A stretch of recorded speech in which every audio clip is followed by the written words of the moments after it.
G'day everyone, Buck up in North Queensland in Australia if you're watching from overseas. Welcome to another reaction video, and you're probably out there going, he's at it again. He said he wasn't going to do reaction videos. He's changed his mind for the 18th time, like a woman. Keep changing my mind all the time. I was having a chat with my good mate Kaz the other day, and Kaz said we should get into the reaction videos, and I did a couple of reaction videos and I really enjoyed doing them, and I'm going to have another go, guys, so let me know if you think I should keep doing them. I've got a couple up there at the moment. One's reacting to a United States police video. I forget what the other one was, but all my reaction videos are going to be down the lines of army, police, corrections, and sports, because I love sports. I love all types of sports, guys. So I don't think there's too many Aussies out there reacting to American sports. There's a lot of Yanks out there reacting to Aussie stuff, Aussie music and all that. I won't be doing music clips, guys. Too much copyright problems there. But for those who don't know me, I did 39 years, and 20 years of that was the Australian Army, 6 years as a Queensland police officer, and 13 years as a Queensland custodial correctional officer working out of a high security prison in Townsville in North Queensland. So that's my background, guys. Army, police, corrections. I did the trio, and something I'm very proud of. And that's what I'm going to focus my reactions on. And I'm going to try and react to American type stuff. Not a lot of Australian correction stuff out there. Actually, none, because you just can't take cameras into Australian prisons. You'll rarely find anything on YouTube to do with Australian corrections. A little bit there, but not much. There's a lot on the American prison system. There is some Australian police stuff. I might do some of that, but there's definitely a lot of American police stuff on there.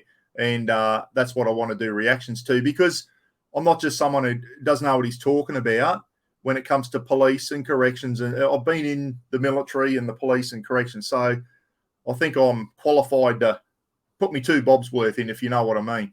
So today I'm going to react to a couple of clips I've pulled off YouTube, and they're to do with the United States Marine Corps.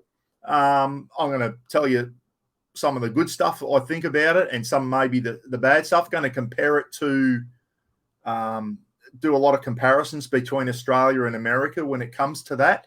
Australia, if you're watching from overseas, we don't have a Marine Corps. We only have Army, Navy, and Air Force. We don't have a Marine Corps, and I don't think we got a Space Corps or whatever, Space Cadets or whatever they're called over there, Space Force. I don't think we're getting that either. So, but yeah, I did 20 years in the Army, guys. And for those who don't know, the Australian rank was Warrant Officer Class 2. I've got the rank up here somewhere. I'll grab it. Excuse me. I'm going to grab it for you. Excuse me. So that was my rank when I got out after 20 years in the Australian Army. That's off my camouflage DPCU uniform. Warrant Officer Class 2. Wore the crown, the large crown. Majors wore a crown as well, officers, but they wore a small crown up on their shoulder when I was in. When I was in, we wore it on our arm like that. Now they wear their rank on an epaulette on the front of their shirts, guys. So we didn't do that. We wore our rank on our arm when I was in, and officers wore their rank up on their shoulder. So I was a Warrant Officer Class 2. Now, if you're watching over in America, your warrant officer system is totally different to ours. Okay, you had enlisted, you had your privates, then you had your junior NCOs, Lance Corporals and Corporals, and then you had your senior warrant officers and senior NCOs, sergeants, staff sergeants, Warrant Officer Class 2, Warrant Officer Class 1. Okay, and we used to hang around the sergeant's mess. Then you went into your officer ranks.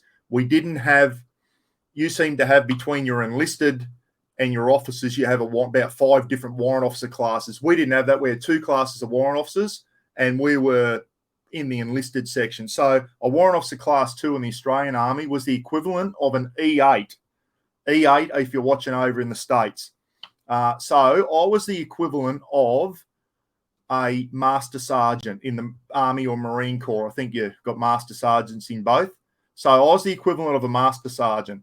I was in the trade side of things, guys. I wasn't in the regimental stream, we call it here. So even though most of my career I was trade, I was in S4 too. I was in the logistics. I was in Signals Corps, Royal Australian Corps of Signals. but I specialise in the logistics side of things, guys. I'll talk more about that in other clips. So I didn't work in big warehouses and stuff like that. I was actually a unit resource manager, and I used to do resupplies and made sure my unit had everything they needed to do their job: radios, antennas, ammunition, food, all that type of stuff. Okay, so basically, without your logistics guys, things don't work. And it was a pretty important job, and I really enjoyed doing it. Outfield, our main task there was to do resupplies out to our forward detachments and that. And on operations, when I was over on operations with the SAS Regiment and East Timor guys, 1 SAS Squadron, I was the senior logistics guy there. And my job there was to make sure that our patrols that were out and about all over the countryside, down on the Indonesian border and that, made sure I got all their, if they put in an order for a resup, ammunition, water, rations, all other sorts of stuff, it was my job to make sure that I got that stuff to them so that they could keep operating. So I was an S4 and I was the equivalent of an E8. So I was a master sergeant in American terms, warrant officer class 2. I was a master sergeant. I also did some instructional work, guys. Not a lot, but in the squadron I was in, we didn't call them a company. At Signals Corps, we had squadrons. So when the squadron sergeant major went away, the squadron quartermaster, the SQMS, squadron quartermaster sergeant, which was me, E8, I would step up and do both jobs. I'd do my job. I'd have to rely on the blokes under me to pick up some slack there, and then I would go up and do the SSM's job, the squadron sergeant major's job, which was a equivalent to a first sergeant. So master sergeant and first sergeant, same rank. Master sergeant was trade, I believe. First sergeant was what we call in Australia regimental stream, like your sergeant major and that. I was qualified for E9. If I stayed in the Army, I probably would have got there, but I got out after my 20 years and I didn't really want to hang around and wait for someone to die to get the E9 or warrant officer class 1. So I was qualified to go all the way to that rank. I'd done all the courses to do that, but I got out of the Army. Once I got to my 20 years, guys, I decided, do you stay in and crack on with the Army for the rest of my life till I'm 60, or do I leave while I'm in my late 30s and go and do something else? And that's what I did. I decided to get out, and I got an Army pension for doing 20 years, and I went into the Queensland Police. So there's a bit of my background anyway. I'm off track already. How am I going? But today I'm going to react to the Marine Corps. The Marine Corps, from what I've gathered, is probably the toughest. When you go through basic training, that is the toughest one to go through. I guess the Army's not far behind it, but reading all the comments and that, it seems like the Marine Corps, that's the one where it's they really bung it on you. And listen, I went through basic training in 1982 at 1RTB, 1st Recruit Training Battalion at Kapooka in New South Wales, just outside of a town called Wagga Wagga, home of the soldier. And I was there not long ago. Actually, I should have pulled the picture up. I got a picture outside Blamey Barracks. Blamey was a famous general, World War I, guys. So he was the one who was in charge of when the 5 Australian divisions amalgamated in World War I over in the Western Front there, and the Aussies and the Canadians started punching holes into the Germans once all 5 divisions combined under General Monash. So not Monash, that was under Monash. I'm talking about Blamey. So Blamey was another famous general there. Blamey Barracks, home of the soldier, 1st Recruit Training Battalion. Went through in 1982, 24 platoon Charlie Company. Okay, and when we see the Marines here going through their first few days of basic training, I'll probably pause the videos and just compare things. There's some stuff that I see with the Marines that I really like. There's other stuff that this is where Americans and Australians are very different in a lot of ways, guys. We're very similar in a lot of ways, and in other ways, we are very different. Gun control is one where we're very different, and that's for another subject. And I'm hoping to interview some Americans on that subject, but we're not going to go there yet. Listen, basic training was no picnic. There was a lot of yelling and screaming. It was the first 6 weeks was like shock culture. And then after your first 6 weeks, they start taking their foot off your throat and you start learning more, if you know what I mean. The first 6 weeks is very, very intense, like you'll see with the Marine Corps video here. A lot of yelling and screaming, they're in your face and all that. Then they start taking the foot off your throat and they start bloody, I don't know, things start sinking in a bit more. But that first 6 weeks is all shock and awe, they call it. And it's basically just to shock people, bring everyone down to a base level and then build them up. And you'll see, and I'll explain more about that when we go through the video. So, all right, we'll get into it. I'll stop jibber-jabbering. The first one here I'm going to show you is about 10, 11 minutes long, and I'll stop it and we'll talk through. This is basically not long after they've got off the bus. They're in their barracks and they're basically sorting out their stuff. And as you can see, the drill instructors are going to town on them. And this is the shock and awe side of things. And we'll talk through that. And then we'll go over, once the platoon gets over to their barracks and they get introduced to their drill instructors, that will be their drill instructors or recruit instructors or section commanders, we call them in the Australian Army. They get introduced to them, and the speech that they all receive, it's the same speech. The speech that they receive I think is absolutely fantastic. That'll be the second clip. But listen, bear with me. For those, I'll just do this one now. For those, I said I did some instructional stuff when I was in the Australian. Obviously, when you're a warrant officer, you're always teaching people. But I did, when I was a young sergeant, 1991, I did go to the Junior Leader Training Centre in Townsville, and I was an instructor there, and I was instructing privates how to become corporals and section commanders and that. And there's a picture here. I'll put it up for you, just so you know I'm not full of shit. I'll blow that up a bit. Hopefully you can see that. And that's me as a young, when me hair was still dark and I still had hair, not much. I was starting to go bloody bald back then, wasn't I? The old M head there. That's me there with black hair. I can't believe it. So that's me down there, second front row, second from the right. And across the front there is all the instructors, and the 4 rows behind are all the diggers, we call them. If you're over in America, we call our soldiers, our private soldiers, diggers. They got that nickname back in World War One, digging trenches and all that stuff. And it's still, to this day, we call, when you go down and grab the diggers, or whatever it means, go down and grab the soldiers or whatever. So we call Aussies, we call our soldiers diggers. It's a nickname, and it's stuck ever since World War One, and they still call them diggers to this day, which is something we're really proud of. This course was run in Townsville in North Queensland at the Junior Leader Training Centre. 1991 this was.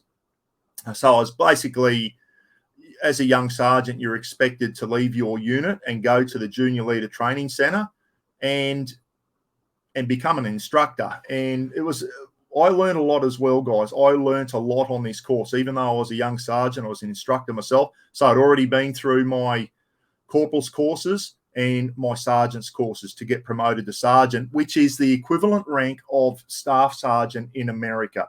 So I had 3 stripes on there. A sergeant in the Marine Corps with 3 stripes is the equivalent of our section commander. A corporal, I believe, correct me if I'm wrong in the comment section.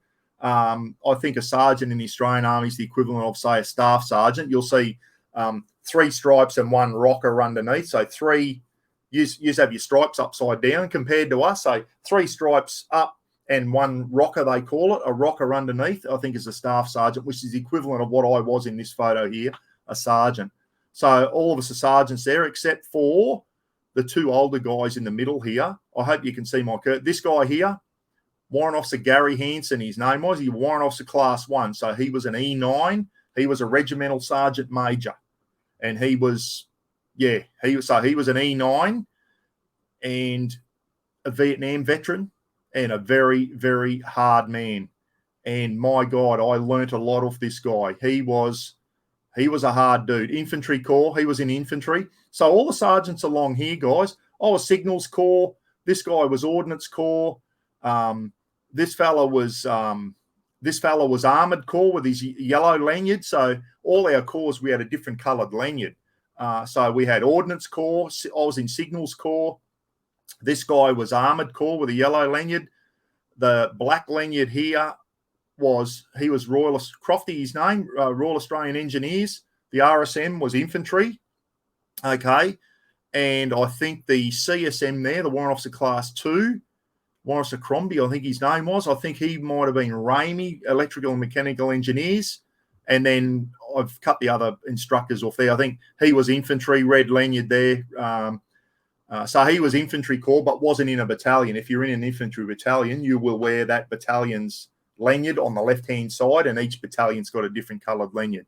So if you see all the different coloured lanyards in that photo for the Americans, each corps had a different coloured lanyard. Artillery was white, armoured was yellow, signals was royal blue, and it keeps going on from there.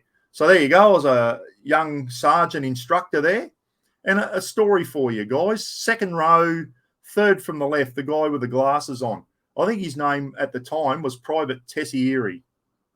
And I was a police officer in Tully in North Queensland. After I got out of the army, many years later, I was a police officer. I was up at the hospital. Someone had been assaulted and I was up at the hospital with him.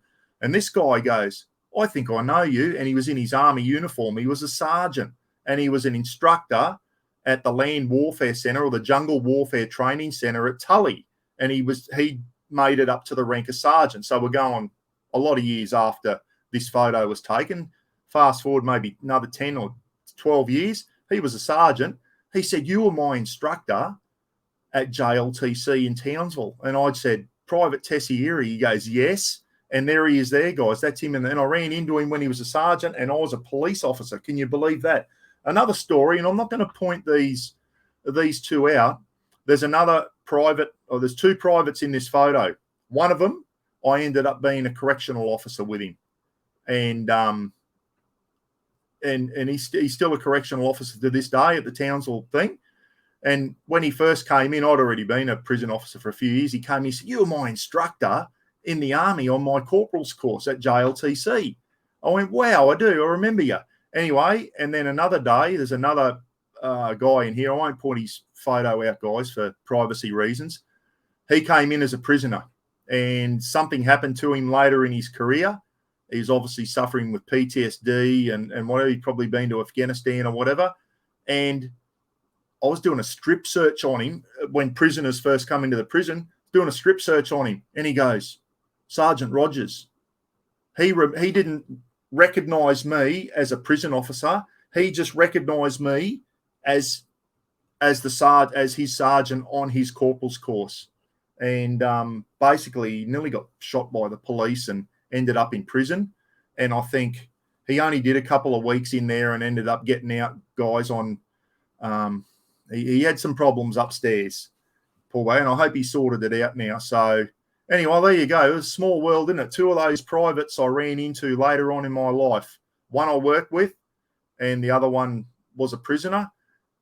Sad to say that, isn't it? And the other guy I ran into as when I was a police officer as well, and he'd been promoted to sergeant. So there you go. Bit of a story. I've got heaps of stories, guys. You probably think I'm waffling shit, but hope you enjoyed that. So even though I was a master sergeant, American terms I'm using now, as a master sergeant, which is trade, I also did some first sergeant duties as well, which is regimental stream, we call it in Australia.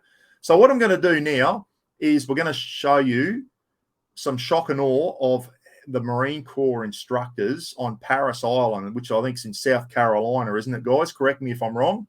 I'm going to present this video. I hope I don't stuff it up. Share screen.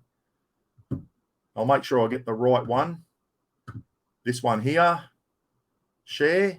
Hopefully we can see that now. I'm going to turn the volume up. And I'm going to pause it and have a chat as we go through. So these guys here have probably been at Parris Island for a day or two. They've been given their we call them cams. I think over in America you call them fatigues. So their camouflage uniform. They're still wearing their runners. So they haven't been issued their boots yet. They're probably still learning. They've probably got their kit bags. They're going to go through their kit bags now, and the instructors are going to the drill instructors will take them through and make sure. So you'll see, and this is the shock and awe things. This is all just to do with they've all had their haircuts by the looks of it. So they've all been, and that's the reason everyone gets a number 0 buzz cut, guys, a crew cut. So there's no college boys with the nice swept back hair and that. Everyone has the same haircut. It doesn't matter what your background is in the military. When you go to basic training, it doesn't matter if you come from a rich family, a poor family, you are homeless, you're a millionaire. Okay, especially if you're a millionaire, you probably wouldn't be joining because the Australian and the American military are still volunteer. There's no conscription, not yet anyway. So they've had their haircuts, and the drill instructors now are taking them through, and it looks like we've got a bed in the middle here. They've probably been showing the recruits what the standard is of making a bed. And we had L1A1 SLRs when I went through basic training, and when you folded the counterpane and the sheet down, had to be exactly 1 bayonet length, whatever. And they used to bounce the coin off the bed, and my bed went out the window on numerous occasions. If that bed was not made to the standard with hospital corners, she went out the window, or it got flipped on its head. It was you just got sick of it, eh? It didn't matter how hard you tried, your bed got flipped, your locker got flipped out. Yeah, and you know, you'd spend what little spare time you had at basic training. It seemed like you were just picking your bed up off the ground, or your locker, go and grab your locker from out of the window 2 stories down, drag it back up the stairs, and have to redo it again for the next inspection. They did not take their foot off your throat for the first 6 weeks at Kapuka, and then after that, they slowly start letting you breathe a bit. And that's when your training starts really sinking in. But the first 6 weeks is just shock and awe, like you're about to see. Now, listen, I can't understand. I know we all speak English. I can't understand a lot of what these drill instructors say. That's my first thing. I cannot understand them. I just have trouble understanding. They're yelling and screaming, and I don't know how the recruits are. I don't know if you're just speaking a different language or what. Is Marines got their own language?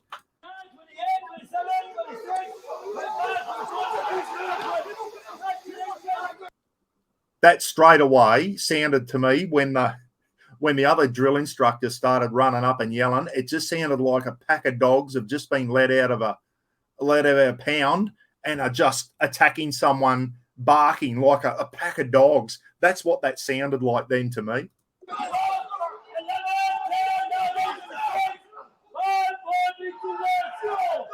So he's doing a countdown there. Our instructors didn't do that at Kapuka, guys. They were section commanders, our drill instructors. Those just call our secos. And when you go there, you're divided into platoons. Each platoon had 3 sections. I was in 3-section 24 platoon, and each section was your drill instructor was a corporal, which is the same equivalent as a sergeant in the Marine Corps. This guy here with his 3 up and 1 down, I think is the same. That's the same as a sergeant in the Australian Army.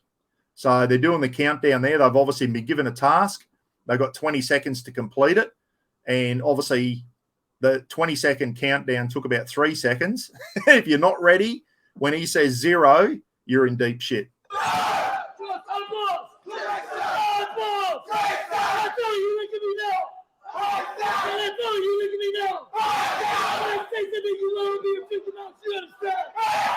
I didn't get any of that, but I was reading the comments of this, and apparently this staff sergeant here, I think he's a staff sergeant, guys, correct me if I'm wrong, and you can see there he's got the cross rifles, which means he's like regimental stream.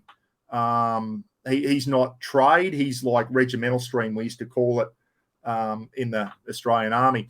Someone said, I read that he's got a Purple Heart and he's got 3 or 4 rows of ribbons. So this guy here is, they said, respect to him. He's been through a lot. Maybe he's been to Iraq, Afghanistan and all that. So he's, someone said he's been in combat. And I think someone said that one of those ribbons there is the Purple Heart, which means he was wounded. So he's been there and done that. And now he's training these. So that's what you want, eh? People who have been there and done that and been through the shit, training the young recruits. We didn't wear a lot of ribbons and stuff like that. I did 20 years, guys. I got 5 ribbons. We don't get as many ribbons as the Americans there, but apparently one of them's the Purple Heart, and which means he was wounded. We don't have Purple Hearts for being wounded. In the only place I got wounded in the army was in the Boozer, getting into fights at the Boozer on a Friday night.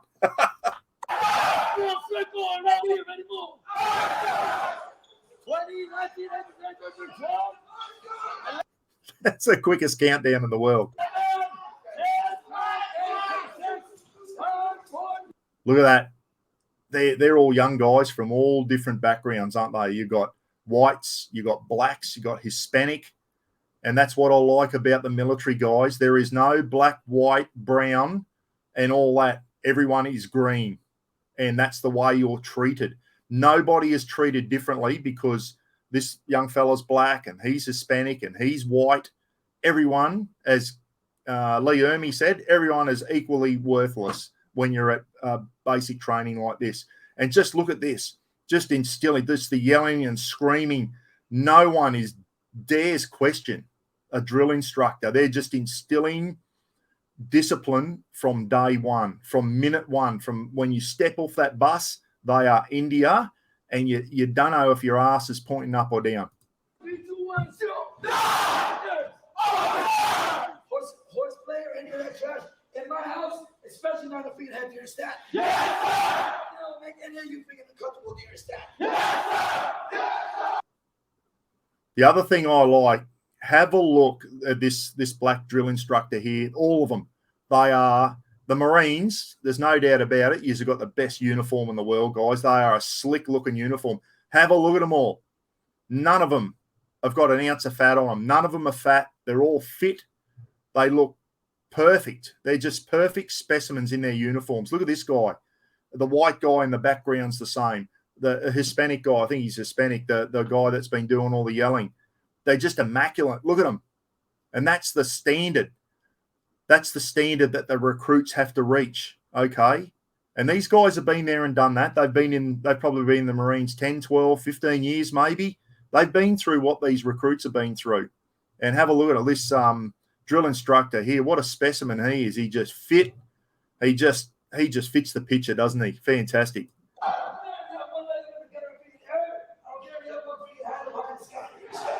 Sergeant Haney, isn't it?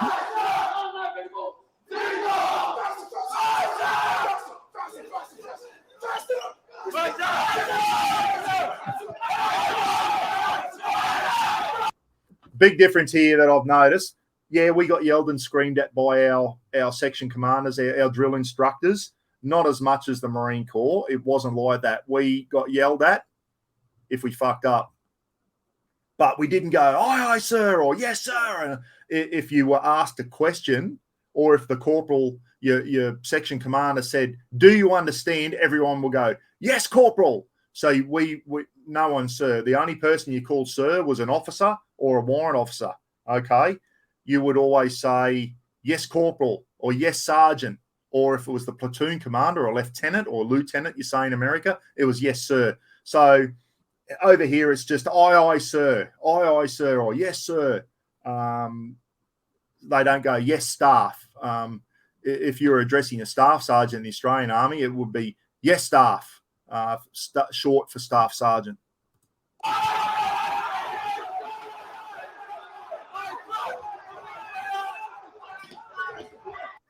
What?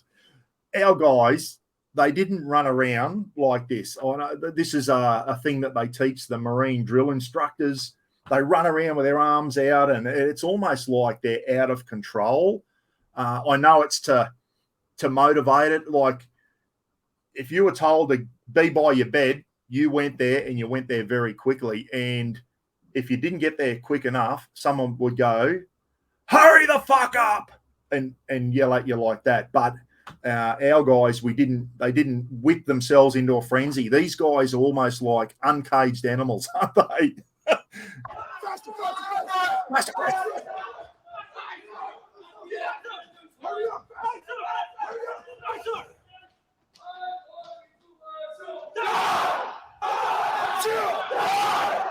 All right, ready, move. Okay, 0.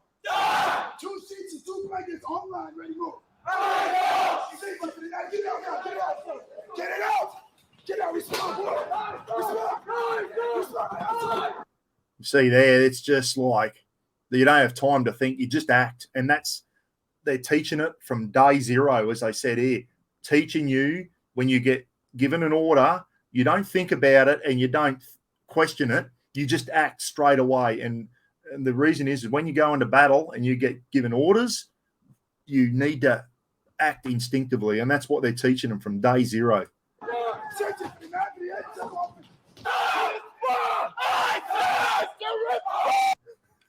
Hey, I reckon they must look in the mirror and practice that face, do they? They've got to practice that face. That's a beauty. That was his war face. Every time I say ready, move, it should be like an explosion. Do you understand? Yes, okay, scream at the top of your lungs. Yes, sir. Aye, sir is obviously a Navy thing, but the Marines they're not part of the Navy, but you know what I mean? The Marines and they say yes, sir, and aye, sir. So I guess the aye, sir comes from the Navy side of the Marines. I hope I said that right, guys. I know what I'm trying to say. Get it on the rack, ready, move.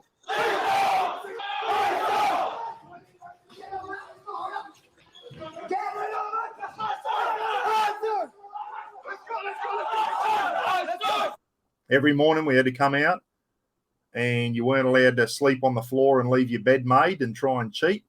You had to come out every morning into the hallway when they said hallway 24 at 6 a.m. in the morning or 5 a.m., whatever it was, 6 a.m. I think. We got up at 5, had a shave and whatever, and at 6 a.m. we were in the hallway getting beasted, which is a British term, getting beasted by these angry people, and you had to have your sheets over your shoulder, guys, so that you had to make your bed every day. Thank you. That means you respond. I didn't understand a word of that.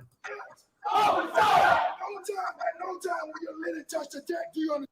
I understand the black guy. I've watched a lot of these clips, guys.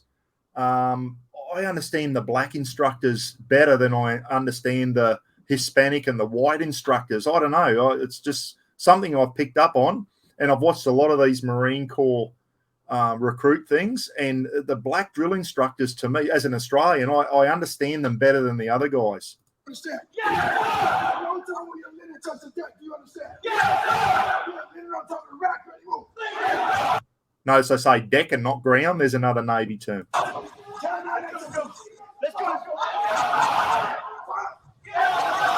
4, 3, 2, 1, 2. Locks on line, ready, move. Okay, 0. Every time you hear me say ready, move. 0. Stop moving. Yes, sir.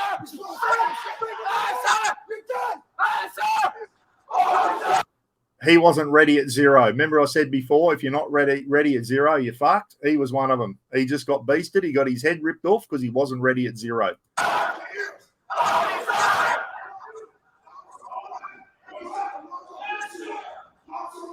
I reckon these drill instructors take angry pills every morning. They take a handful of angry pills.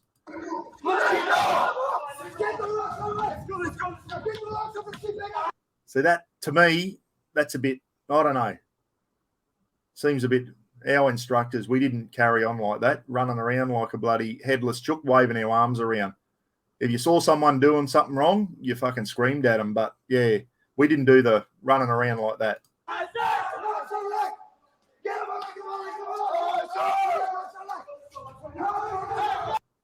And I know what he's doing. He's just motivating them. He's putting them under pressure. He's making them work under pressure. And from day one, you're getting screamed. And it comes down to in battle or whatever, and bullets are going and people are screaming. You've got to stay focused on the job. You've got to stay focused on what you're supposed to be doing. And that's what they're teaching them from day one. These guys have been given a task, get something out of your kit bag or whatever, and these guys are screaming at them. So what they've got to do, keep their ears open, listen to what the drill instructors are saying, but friggin' carry out the task too, and in the time frame required, or you're in the shit. So these guys are putting them under pressure from day one, and there's a reason for that. It's so that and in the military, you work under pressure a lot of the time, okay? And you've got to be able to handle the pressure. You've got to be able to carry out all your actions when you're under pressure. Let's go,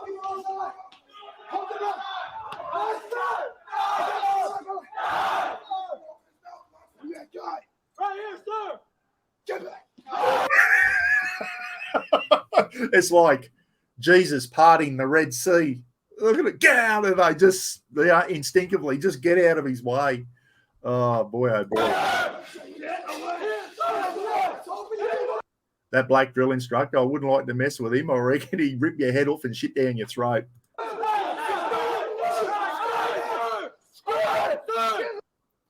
I don't know what this guy did, but he's fucked up. He had 3 of them into him, and you got 1 in each year.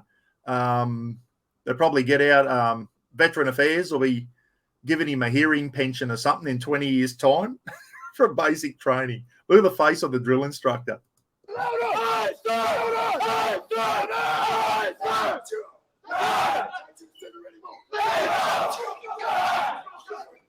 Look at that, just instinctive.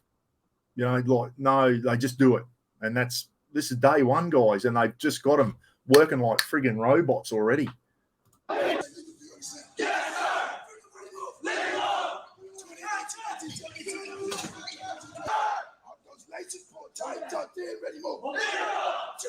It's obviously summertime in South Carolina. I think it gets pretty warm over there. All the drill instructors are running around and yelling. They're starting to get a sweat up.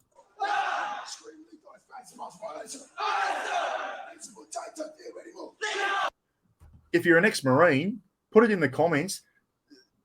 Is he losing his voice, or are they drill instructors taught to speak like that? A lot of them speak like they've lost their voice.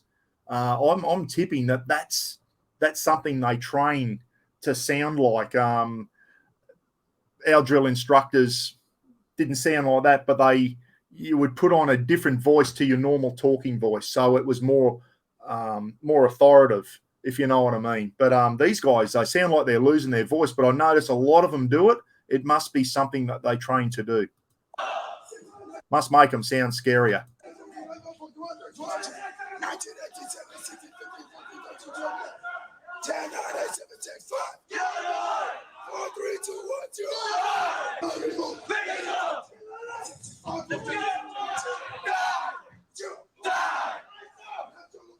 Yeah, see, I'm having trouble with the language barrier there, guys. I'm not picking up a lot of what's being said there. Something about holding the boot up.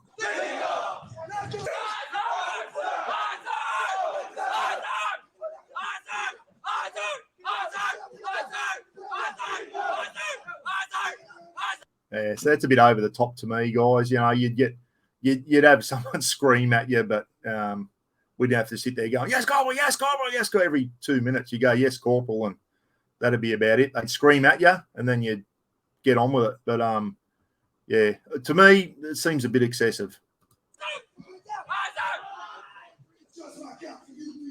Yes, sir.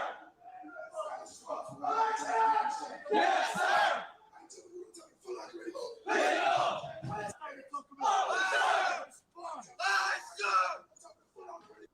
Boots, you don't have to spit polish. Back in my day, we had black GP boots, general purpose boots, and they had to be bloody, you had to see your face in them. You had to spend every spare minute of the day was spent spit polishing your bloody black boots. And then you go for an 8-kilometre run the next morning in them, and you'd scuff them all up through the mud, and you'd have to clean them and spit polish them up again.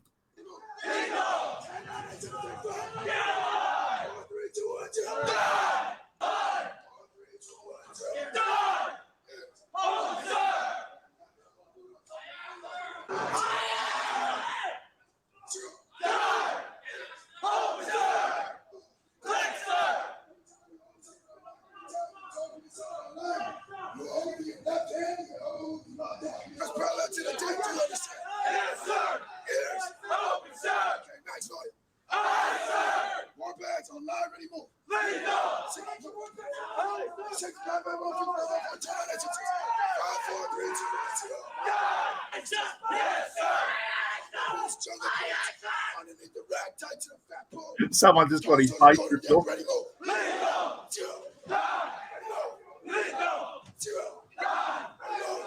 Now, I'm missing a lot of this, guys. I don't know if it's a language barrier or what. I don't know. I'd be no good as a recruit there. I wouldn't be able to understand them. I'd be getting my face ripped off all the time.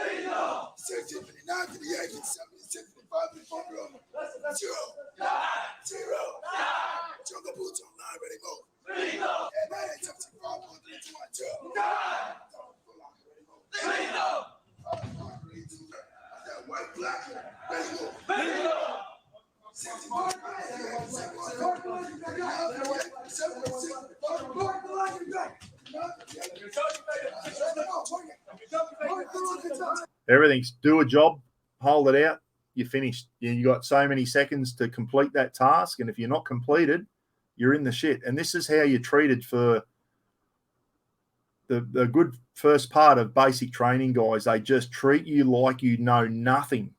You're not allowed to think for yourself. You just hear and act. And if you don't keep up with the rest of the platoon, you get singled out for some special treatment, as you've seen.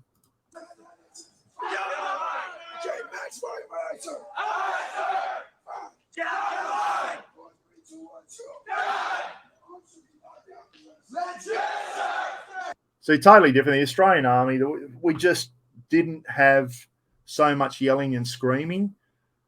They would give you clear, concise directions and you carried them out. The same as here, but we didn't have to yell back. And to me, it's, I know why they're trying to do it, but to me, the Australian Army just gives you a clear, concise direction and you do it. And if you don't do it, then you get screamed at. But there's just, to me, as an ex-Australian soldier, a bit too much yelling and screaming here and not enough clear direction on what they've got to do.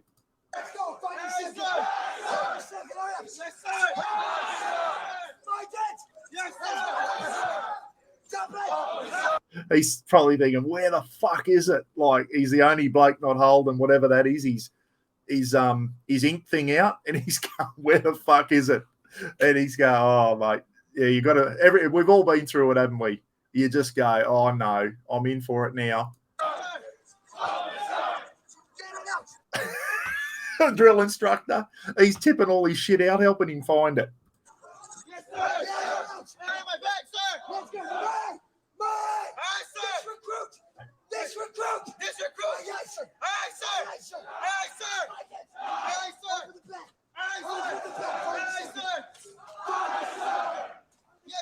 Oh, dear. We're about halfway through, guys. Take it out. You find there's always people that go through basic training, guys that have, depending on their background, you'll always get young fellas like this that probably just out of school, which I was only 17 years and 4 weeks when I went to basic training. And basically, I didn't know how to make me bed, or, well, I thought, I just throw the doona up. You don't do that at basic training. And I got caught short a lot of times because I just didn't know what I was doing. I was young, like this young fella here. Then you get some of the older recruits that have probably had a job before they joined up, and they handle the pressure a bit better. I saw that. Some of the older recruits, they handled it a lot better than what us young 17-year-olds did. That was like me there, that young fella with the glasses just fucking up all the time.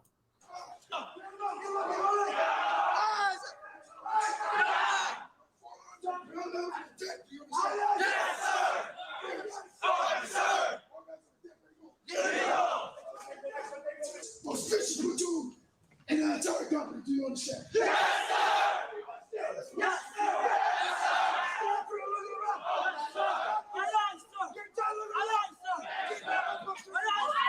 I think he wasn't looking straight ahead or something, and he got his face ripped. Now we're on to some female drill instructors here. And put your earphones, your earmuffs on, guys. There's some high-pitched screaming here. They don't have balls, so they're a bit bloody higher pitched than the blokes, and it's a bit ear-piercing. The girls, they cop the same punishment as the guys. When I went through basic training, it was just all males. The females went through a totally separate place to Kapuka. It's now co-ed. I don't agree with that. That'll be for another discussion because all it did was lower the standards.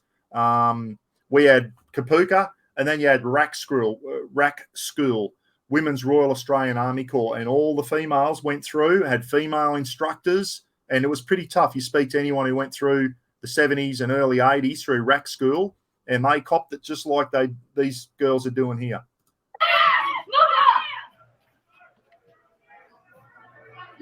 Even the female instructors look smart, don't they, in their uniforms, the Marine uniforms? They look really slick.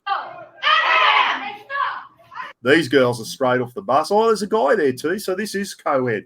This isn't just females. This is there's a bloke there too. So I'm tipping now that they're co-ed, so you're male and female. I don't agree with that. I think they should be split. If you got male and female platoon, you should have a female platoon and a male platoon. You put females into a male platoon, and the males, you don't get the best out of them because the standards drop. And I'm not trying to be nasty to the females there. It's fucking fact.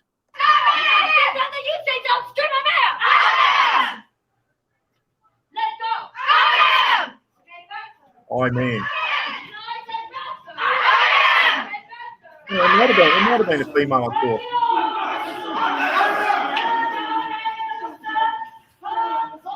These guys, it's night time. They are fresh off the bus. They've still got their civilian haircuts. Funny story. My brother went through in 1987. I went through in 82. Ken went through in 87. He was a machine gunner in the Army Reserve. So Ken kind of knew how the Army rock and rolled. He turned up to Kapuka with a number none, with a crew cut, a shaved head. And when they took him into the barber shop, they sat him down in the chair and just went, fucking smart ass, get out of here. So Ken was the only one in his platoon. You get a before and after shot. You can see the Gidgy Gorilla, his nickname. He's there with a number none crew cut before, and everyone's looking like him after. All the other guys had we had another guy in my platoon. He went to signals corps with me. Longy, his name was, Tony Long. Anyway, he had long, curly hair down past his shoulder, and as soon as he got off the bus, his nickname was Shirley Temple. And when they put him in the barber chair, they were playing noughts and crosses in his hair, and he was in tears. He'd grown this hair all his life, only to watch the barber play noughts and crosses in it with the buzz cutter.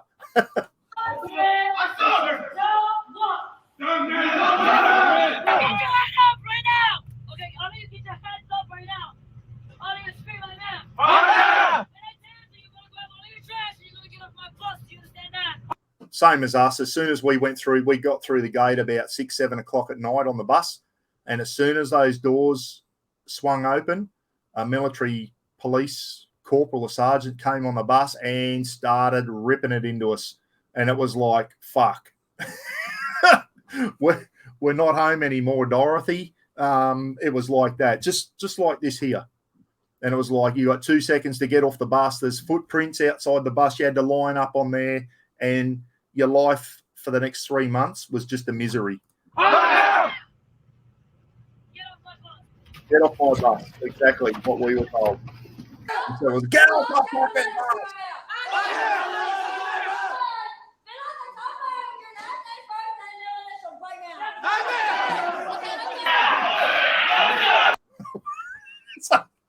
Even the female drill instructors are given a face ripping.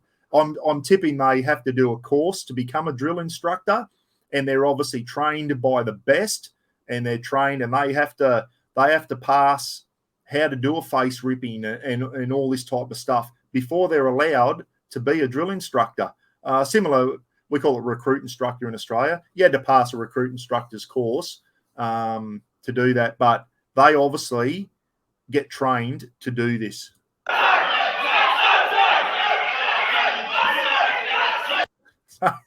They got a black woman, a Hispanic woman, and a white guy ripping his face off. As I said, there's no racism in the Marines. It doesn't matter what color your skin is. You get a face ripping whether you bloody like it or not.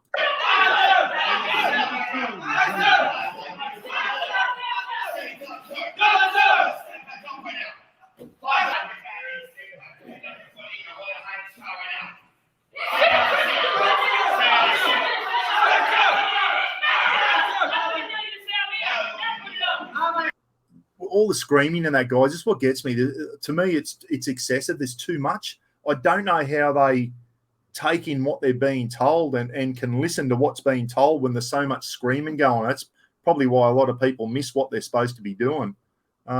This is where the Australian Army and the Marines differ, is just there's not as much yelling and screaming in the Australian Army. You get given a direction. The screaming doesn't start until someone fucks up, and then you cop it. But to me, there's just a bit. It's too excessive. I know some of you will disagree with me, and it's all part of this shock and awe tactics.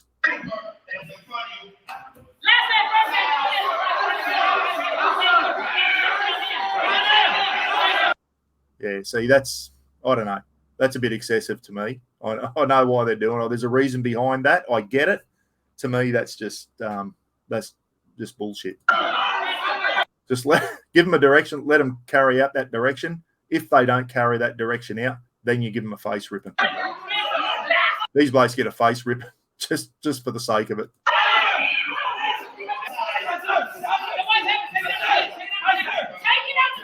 All this is like stand up, sit down, stand up, just making people react instinctively to commands. And that's exactly, I get why they do it. Don't get me wrong. I know why it's being done.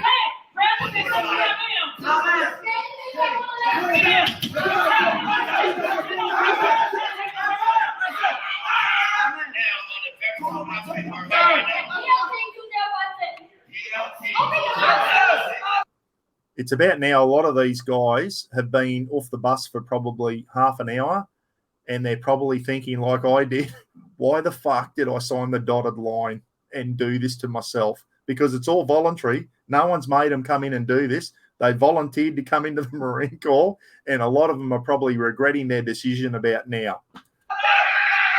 What's number, sir?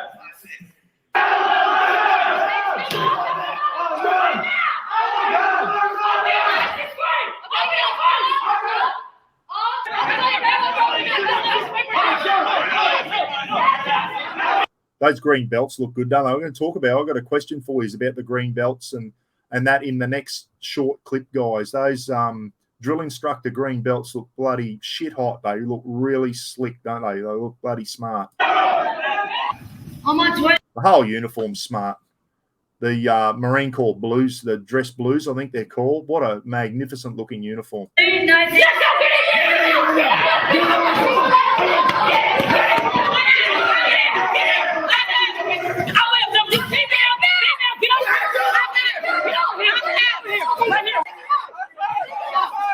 Now, this here, I don't get. Someone in the comment section can let me know here. They have to ring home, and there's something on the wall that goes, recruit so-and-so, and they have to scream into the phone. They ring home, apparently, and they've got something that it's on a piece of paper. They have to yell into the phone, and it probably lets their parents know that they've arrived safe and sound, but they're currently being beasted.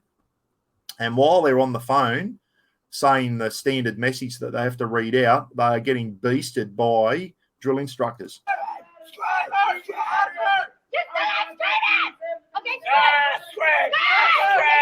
Imagine mum or dad being on the other end of that phone going, oh, my poor son, what's happening to him? He's being murdered. Can anyone tell me in the comment section, what does this achieve? This didn't happen to us. We didn't have to do this through basic training. We got to use the telephone on a Sunday night to ring home.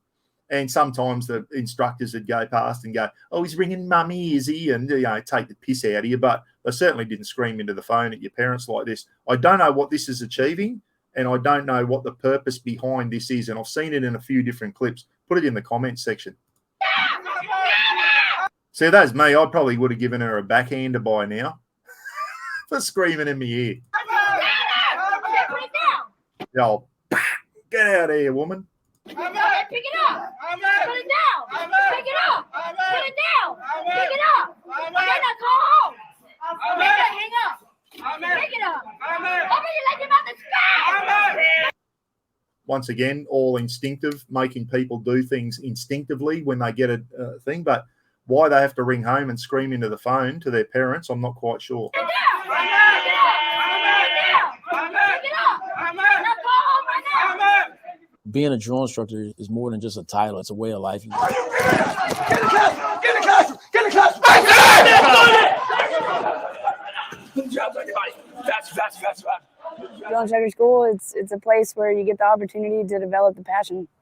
Drill instructor school is probably the most challenging thing. Okay, so here we go. There's sergeants, equivalent of a section commander, corporal. In the let me know, guys. 3 stripes there as a sergeant. Is that a section commander or a squad? I think you call them squad commander, like our someone in charge of an 8 or a 9 man infantry section is a full corporal. I think you have a sergeant in charge of a section over there in America. So I think 3 stripes in America is the equivalent of a corporal with 2 stripes in Australia on the E4 or whatever it may be. Things I've done, most challenging. These guys are obviously doing their recruit instructors course. Their student sergeant, he's probably come out of a Marine battalion or something like that, and he's decided I want to be a recruit instructor, and he's going through recruit instructor school at the moment, which is obviously why he's referred to as a student there. Things I've done, almost life altering. You are here under orders. You were told to be here or you requested to be here. Last couple of years, the improvements we made of drill instructor schools, we really focused on making this what our title is, a leadership academy and MOS producing school. So we worked really hard on further developing those leadership traits and the command presence. It's time to give back to the Marine Corps and everything else. The Marine Corps has done a lot for me. And with that being said, I'm proud and I'm glad to do this, and I'm not going to give up. I never give up. I believe that. Yeah, so even their sergeants there, and they're still getting yelled and screamed at, and it's still bloody pretty full on, isn't it? Even for people who have obtained a bit of rank on their arm. They're obviously going through all the colour drill and all that type of stuff for parades and all that stuff now. And I'm not sure how long the course is, but they'll be learning a lot of different stuff on this recruit instructors course. Drill Instructor School is the premier leadership academy in the United States Marine Corps. It's absolute basics. First sergeant. Okay, so here we go. This guy is an E8.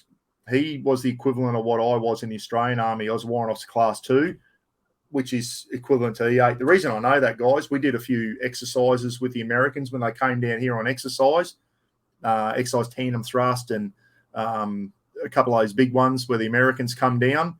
And they used to have the rank chart so that if you ran into an American, you kind of knew if you're a higher rank to him or a lower rank. And and that's when I went, oh, okay, I'm an E8 in the American sort of thing. So I was a master sergeant because I was trade. This guy here was the same rank as me, but he's a first sergeant. So he would have been regimental stream. He would have been in an infantry company. He would have been a company sergeant major. He would have been regimental stream, whereas I was a squadron quartermaster, and but I was a master sergeant because I was trade. I wasn't regimental stream, even though I did a little bit of that stuff. So there you go. First sergeant, which is an E8. Correct me if I'm right. If I stuff up, let me know, but I'm pretty sure I'm right. And there's brilliance in the basics here at DI School. Drill Instructor School has a profound impact on the Marine Corps. I think that when the Marines come here, they're re-exposed to some very basic tenets of being a Marine. We call that colour drill when you go out with the unit colours or the Australian national flag on parade. We used to call it colour drill, and you had to learn how to do eyes right, quick and slow time, and there was a lot to it. It took a lot of learning, all this colour drill. The basic foundational core values that are expected to be driven into the recruits, and they're re-exposed to that in a very real way, and that allows them to have a. The drill's totally different, guys. If you haven't noticed, our rank structure and our drill is all off the British Army. The American Army is all. That's what I mean. It's totally different to the Australian Army in a lot of ways. A base of experience going out to recruits and impacting the future of the Corps as drill instructors. So doing the obstacle course there, because part of their job when the recruits come through for physical training, battle PT, you might go for a run in your PT gear, but then you do battle PT, we used to call it in Australia, obstacle course and all that type of stuff. So the recruit instructors have to know the correct technique on that obstacle course so that they can train the recruits the correct technique. Okay, so you just don't make shit up. The physical training instructors will probably take them through and say, this is how you teach someone to go over a wall. This is how you teach someone to climb a rope. Everything has got a specific technique to do it, and that's what they're learning here so that they can pass it on to the recruits. We do here at the schoolhouse is catered to what they'll deal with out in the regiment.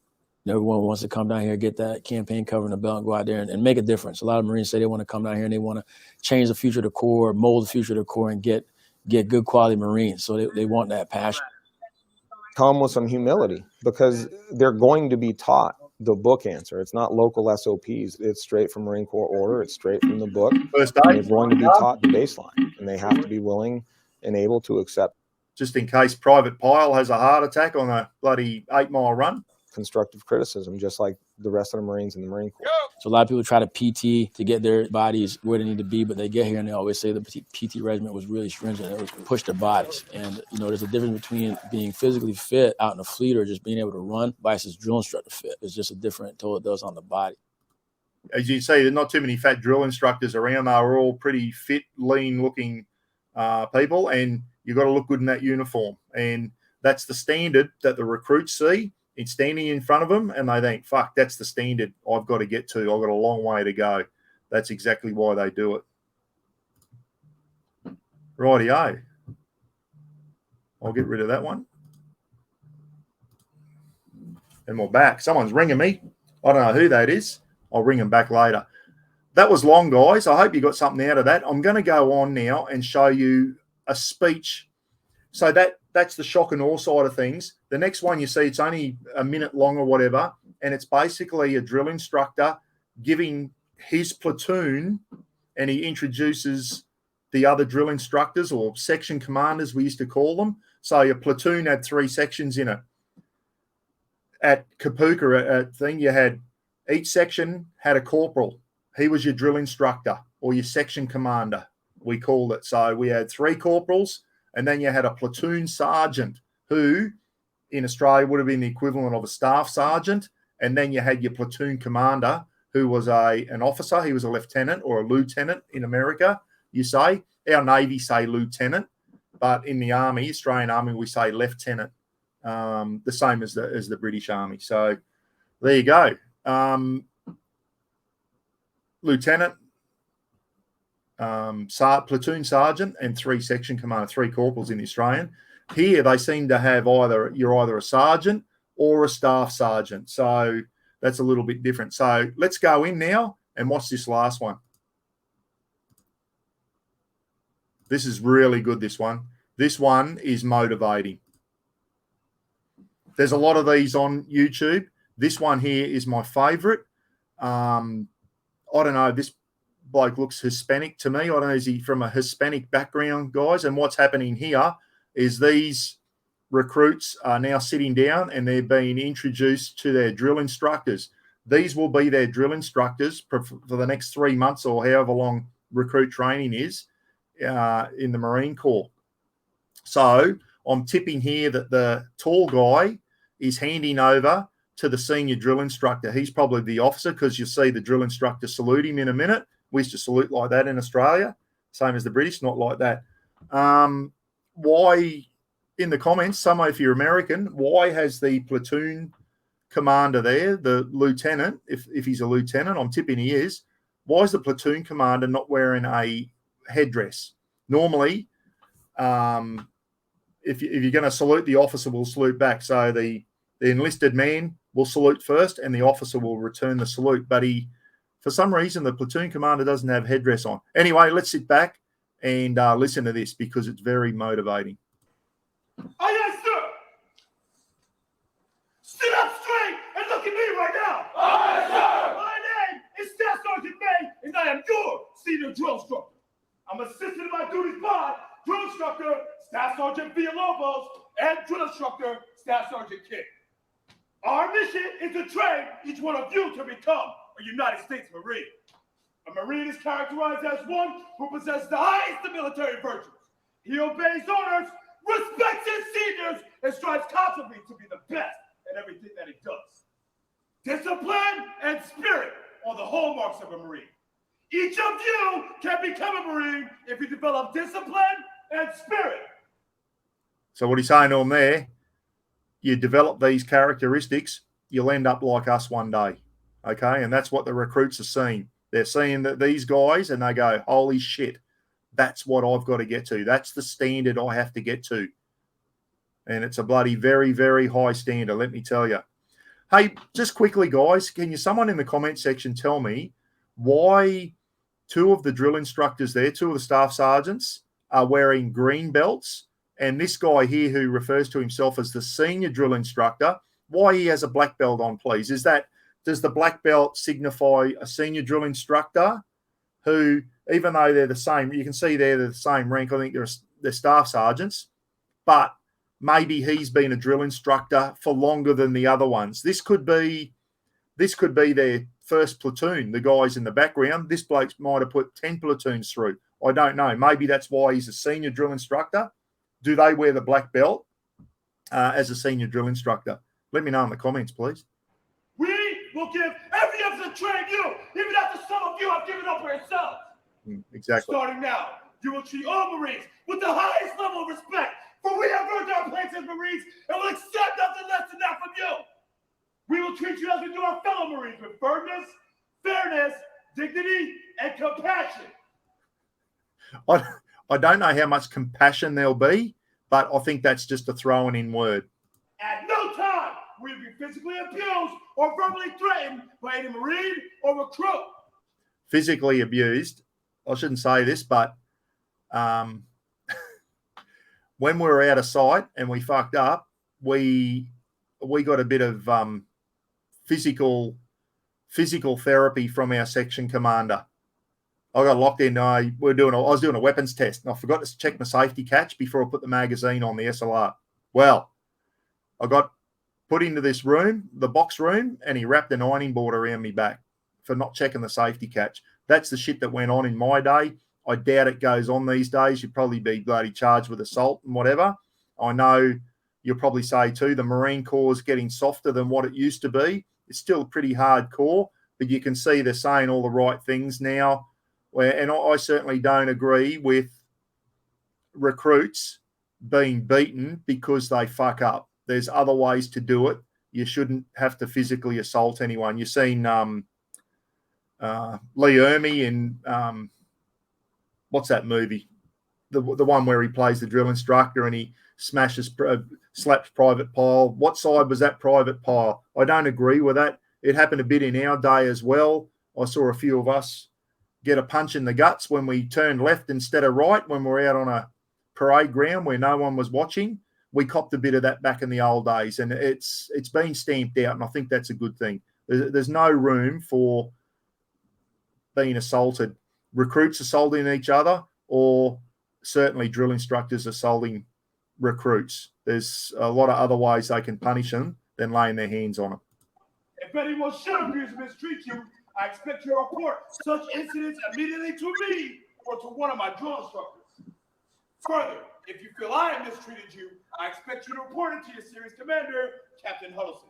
Oh, he's a captain. From Okay. now on, my drill instructors and I will be with you every day and everywhere that we go. I've told you what my drill instructors and I will do. From you, we demand the following. You will give 100% of yourselves at all times. Yep. Obey all orders quickly, willingly, and without question. Treat all Marines and recruits with courtesy and respect. You will not physically abuse or verbally threaten any Marine or recruit. Be completely honest in everything that you do. A Marine never lies, cheats, or compromises. Respect the rights and properties of others. A Marine never steals. It's not just the Marines, guys. That was a big thing in the Army. Now, listen, there was an unwritten rule. If you could flog something from another unit or you could flog something from the Q store, it was fair game. But and I was being funny there, but you never, ever, ever stole from another soldier. That was the worst possible thing you could do in the military, was to steal from another soldier. It happened a couple of times, and I'll tell you what, when they got found, it wasn't pleasant, and they got fucking turfed out of the Army on their ass. There was no place. First thing we were told when we got there, drugs and fucking stealing were the two things that would not be tolerated, and it wasn't. I hope to this day, I've been out of the Army for 20 years, guys. I hope it's still got those same high standards. There is no room for having a thief in the platoon. It is fucking not on. If you can go up after a few beers on a Friday night and knock off flag from another infantry battalion, that was fair game. Okay, that shit happened all the time. Aussies were bad for it, but when it comes to actually stealing off other soldiers, that was taboo. You must work hard to strengthen your body. Be proud of yourself and the uniform you wear. Yeah. Above all else, never quit or give up. For we or for you, the challenge of recruit training. The opportunity to earn the title, United States Marine. Now, ears! Officer! Ears! Officer! Eyeballs! Good, sir! When I tell you to, and only when I tell you to, you will stand up and shake out your legs. Do you understand? Yes, sir! This time, stand up and shake out your legs. Yes, sir! This time, stand up and shake out your legs. Yes, sir! Ears! Officer! Eyeballs! Good, sir! When I say something, you will scream out the top of your lungs. Aye, sir! Aye, sir! When I tell you to, and only when I tell you to, your son is going to power walk and stand on line in front of your gear. Do you understand? Yes, sir! This side, get all lined up. Aye, sir! This side, get all lined up. Aye, sir! Get all lined up. Very well done. Very well done indeed. How good was that? Very motivational speech. They all get it. All Marines get that very speech when they first get to recruit training or when they get to their platoons and get introduced to their drill instructors. And there's a lot of things he said in there. He said he demands the highest standards and 100% at all times. He said, never quit because we won't quit on you. And they don't. They will keep hounding you. They will make sure, and they are there to pass you. They are there to make sure you march out as a fully fledged and you get your Marine Corps badge and that at the end of recruit training. They're there to help you get there, but you've got to work for it and you've got to give 100%. They give 120%, those drill instructors. I was reading that some of them do well over 100 hours a week. And I know the recruit instructors at Kapuka, they were there at 6 in the morning and they're still there at 10 at night. And I used to think, fuck, are these guys got families? Like, and some of them did. You know, when I went through, some of my recruit instructors and platoon sergeants were Vietnam vets because I joined the Australian Army 10 years after Australia pulled out of Vietnam. So we still had a lot of Vietnam vets as instructors and that back then. And surely they were married. I don't know what sort of married life they had. There must have been a lot of divorces, I'll tell you, because they spent a lot of time with their sections and with their platoons. And I'm sure that the American drill instructors there do the same. You want to hope a lot of them are single, but they're dedicated. You see how dedicated they are, how focused they are. They just, I don't know. I think if you're a Marine, or a lot of Marines probably aspire to becoming a Marine drill instructor. And I think once you become a drill instructor, it's something that, you know, they never take off you for the rest of your life. Anyway, this has gone longer. If you don't know me, guys, I can't do anything in short bursts. Everything goes over time with me. Hope you've enjoyed it. If you've enjoyed it, let me know. I'll do some more Marine stuff. Maybe we'll watch out some Marine march out parades. Maybe we'll, rather than the shock and awe side of it, we'll do some progressive stuff and see Marines during basic training where they've progressed a few. You know, they may be in their 4th and 5th week and they're out on the drill square. They're starting to learn. They're going to the rifle range. They're doing weapons handling and they're starting to pick their skills up, okay? This is just the start, the shock and awe. In, you know, after a week of this type of stuff, then they start learning drill. They start learning weapons. They start learning navigational skills and all this type of stuff. You learn a lot. They cram a lot into 3 months when I went through. And I'll tell you what, you're going from 5 o'clock in the morning when you open your eyes till 10 o'clock at night. And you've got no time to yourself. You really haven't. Anyway, if you've enjoyed it, let me know. I've got heaps more stories. Let me know if you want to see some more US Marine Corps or US Army action coming up. Especially we'll go through the recruit training. I'm really interested in that and seeing how they progress. All right, guys, take it easy. Be good to each other. Hope you're all well.